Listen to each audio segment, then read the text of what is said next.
ಕಸ್ತೂರಿ ರಂಗನ್ ವರದಿ ಜಾರಿಗೆ ಸಂಬಂಧಪಟ್ಟಂತೆ ಅಧಿಸೂಚನೆಯನ್ನ ವಿರೋಧಿಸಿ ಪಶ್ಚಿಮ ಘಟ್ಟ ರೈತ ಸಹಕಾರಿ ವೇದಿಕೆ ವತಿಯಿಂದ ನಾಳೆ ಹೊಸನಗರದಲ್ಲಿ ಪಾದಯಾತ್ರೆ ಹಾಗೂ ಬಹಿರಂಗ ಸಭೆ ಆಯೋಜಿಸಲಾಗಿದೆ ಎಂದು ವೇದಿಕೆಯ ಅಧ್ಯಕ್ಷ ಡಾಕ್ಟರ್ ಆರ್.ಎಂ. ಮಂಜುನಾಥ್ ಗೌಡ ತಿಳಿಸಿದ್ದಾರೆ.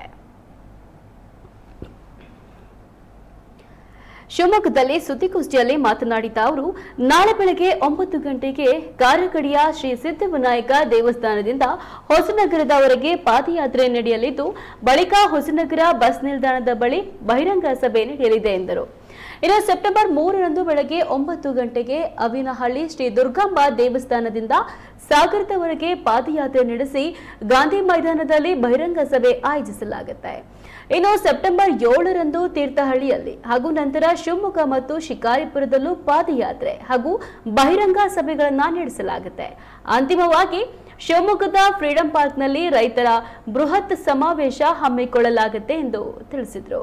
ಕಸ್ತೂರಿ ರಂಗನ್ ವರದಿ ಜಾರಿಯಾದರೆ ಮಲೆನಾಡಿನ ರೈತರ ಬದುಕು ದುಸ್ತರ ಆಗಲಿದೆ. ಈ ಕುರಿತು ಮುಖ್ಯಮಂತ್ರಿ ಅವರನ್ನ ಭೇಟಿ ಮಾಡಿ ಮನವರಿಕೆ ಮಾಡಿಕೊಡಲಾಗುತ್ತೆ. ಇದು ಯಾವುದೇ ರಾಜಕೀಯ ಪಕ್ಷಕ್ಕೆ ಸೀಮಿತವಾದ ಹೋರಾಟವಲ್ಲ, ಪಕ್ಷಾತೀತವಾಗಿ ರೈತರ ಪರವಾಗಿ ನಡೀತಾ ಇರುವ ಹೋರಾಟವಾಗಿದೆ ಎಂದು ಡಾಕ್ಟರ್ ಮಂಜುನಾಥ್ ಗೌಡ ಹೇಳಿದರು. ಮಾಡಕ್ಕಾಗುತ್ತೆ, ಅವಾಗೆಲ್ಲ ಟೈಮ್ ಟೈಮ್ ಅದರಿಂದ ಒಂದು 5-6 ತಿಂಗಳು ವರ್ಷನ ಕೊಟ್ಬಿಟ್ಟು ಇದನ್ನೆಲ್ಲ ಮ್ಯಾಪಿಂಗ್ ಮಾಡಿ ಇವೆಲ್ಲವನ್ನು ಗುರುತು ಮಾಡಿ ಬಗರಕ್ಕೂ ಮಾಡಿದವರು ತಲೆತಲಾಂತರದಿಂದ ಮಾಡಿದವರು ಇದ್ದಾರೆ. ಒಂದೇ ಸರಿ ಘೋಷಣೆ ಆಗ್ಬಿಟ್ಟು ಅದು ಜಾರಿ ಬಂದ್ಬಿಟ್ರೆ ಅವರೆಲ್ಲರೂ ಅನಿವಾರ್ಯವಾಗಿ ಏನು ಪರಿಹಾರ ಇಲ್ಲದೆ ಊರು ಬಿಡುವಂಥ ಪರಿಸ್ಥಿತಿಗಳು ಬಂದ್ಬಿಡ್ತವೆ. ಯಾಕೆಂದರೆ ಇಲಾಖೆಯವರು ಏನು ನೋಡಲ್ಲ. ಈಗ ನೋಡಿ 1986 ಇದು ಫಾರೆಸ್ಟ್ ಆ್ಯಕ್ಟಿಗೆ ಅಲ್ಲಿ ತೊಗೊಂಡೋಗಿ ಮುಟ್ಟಿಸ್ತಾರೆ ಅಂದರೆ ಆನಂತರದ್ದು ಏನು ಕಥೆಗಳು ಇವೆಲ್ಲವನ್ನೂ ಇಟ್ಕೊಂಡು ಆ ಥರದಲ್ಲಿ ಮಾಡಬೇಕು ಅನ್ನೋದು ಇದರ ನಮ್ಮ ಹೋರಾಟದ ಉದ್ದೇಶ. ಬೇರೆ ಸರ್ಕಾರ ಕೇಳ್ತಾ ಅದು ಕೇಳಿದ್ದು ನಾವು ಕಳಿಸುವಂಥ ಅಬ್ಜೆಕ್ಷನ್ನು ಜಿಲ್ಲೆ, ರಾಜ್ಯ ಮತ್ತು ಕೇಂದ್ರ.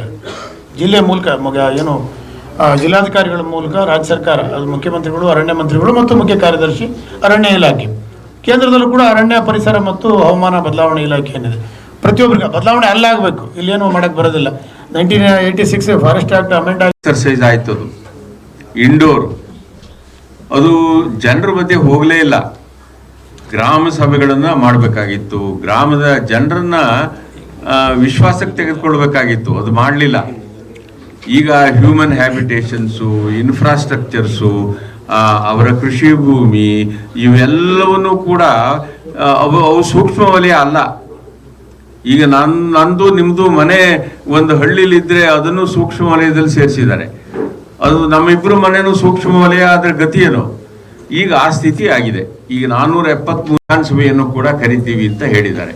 ಅದು ಒಂದು ನಮಗೆ ಒಂದು ಸಪೋರ್ಟ್ ನಮ್ಮ ಮಲೆನಾಡಿನ ಜನರಿಗೆ. 11 ಜಿಲ್ಲೆಗಳ ಕೆಳ ಮೂಲ ಇರ್ಬೋದಿಲ್ಲ ಅಂತ ನಾನು ಹೇಳೋದಿಲ್ಲ. ಅವರಿಗೆ ಕೇರಳ ಅಂಥದ್ದು ಕರ್ನಾಟಕಕ್ಕೆ ಮಾಡಿದ ಅನ್ಯಾಯ ಅನ್ನೋದನ್ನು ಕೂಡ ನಾವು ಈ ಹೋರಾಟದ ಮೂಲಕ ಸಾರ್ವಜನಿಕರಿಗೆ, ಸರ್ಕಾರಗಳಿಗೆ ಮಂದಟ್ಟು ಮಾಡುವಂಥ ಕೆಲಸವನ್ನು ಕೂಡ ನಾವು ಮಾಡ್ತಾ ಇದ್ದೀವಿ ಅನ್ನೋಂಥದ್ದು.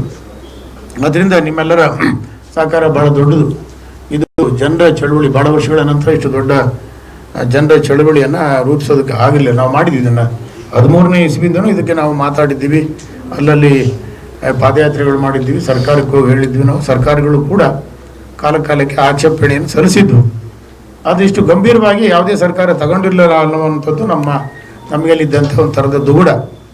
ಅದರಿಂದ ಈ ಸರಿ ಇದು ಅಂತಿಮವಾದ ಹೋರಾಟಕ್ಕೆ ನಾವೆಲ್ಲ ಇಳಿದಿದ್ದೀವಿ. ನಾವು ಈ ಹೋರಾಟದಲ್ಲಿ ಜಯ ನಮಗೆ ಸಿಕ್ಕುತ್ತೆ ಅನ್ನುವಂಥ ಭಾವನೆ ಕೂಡ ಮಾಡಬೇಕನ್ನುವ ವಿಚಾರ. ತಶ್ರೀಫ್ ಅವರಿದ್ದಾರೆ, ನಮ್ಮ ರವಿ ಅವರು ಕಾರ್ಯಕ್ರಮ ಹಮ್ಮಿಕೊಂಡಿದ್ದೀವಿ ನಾವು. ಈಗಾಗಲೇ ಒಂದು ವೆಬ್ಸೈಟನ್ನು ನಾವು ನಮ್ಮ ತಶ್ರೀಫ್ ಅವರು, ನಮ್ಮೆಲ್ಲ ಮುಖಂಡ, ನಮ್ಮ ಇದರಲ್ಲಿ ಯಾರ್ಯಾರು ಚಳುವಳಿಯಲ್ಲಿ ಭಾಗವಹಿಸಿದ್ದಾರೆ ತಶ್ರೀಫ್ ಅವರ ನೇತೃತ್ವದಲ್ಲಿ ಒಂದು ವೆಬ್ಸೈಟನ್ನು ನಾವು, ತಶ್ರೀಫ್ ಅಂತ ಸಾಗರ್, ನಮ್ಮ ಈ ಹೋರಾಟದ ತಶ್ರೀಫ್ ಇಬ್ರಾಹಿಂ ಅಂತ ಹೇಳಿ ಟಿಪ್ ಟಾಪ್ ಸಂಸ್ಥೆಯಲ್ಲಿ ಅತಿಥಿಗಳಿಗೆ ಮತ್ತು ನಮ್ಮ ವ್ಯತ್ಯಾಸ ಮಾಡ ದೇಶಾದ್ರಿಕೆ ಹೇಳಿದ್ರದ್ದು ಅದು ಹೇಳಬೇಕಲ್ಲ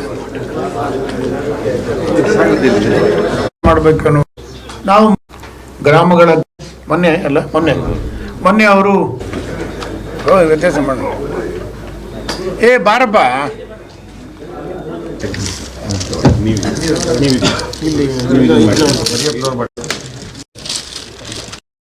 ಅನಾವಶ್ಯಕವಾಗಿ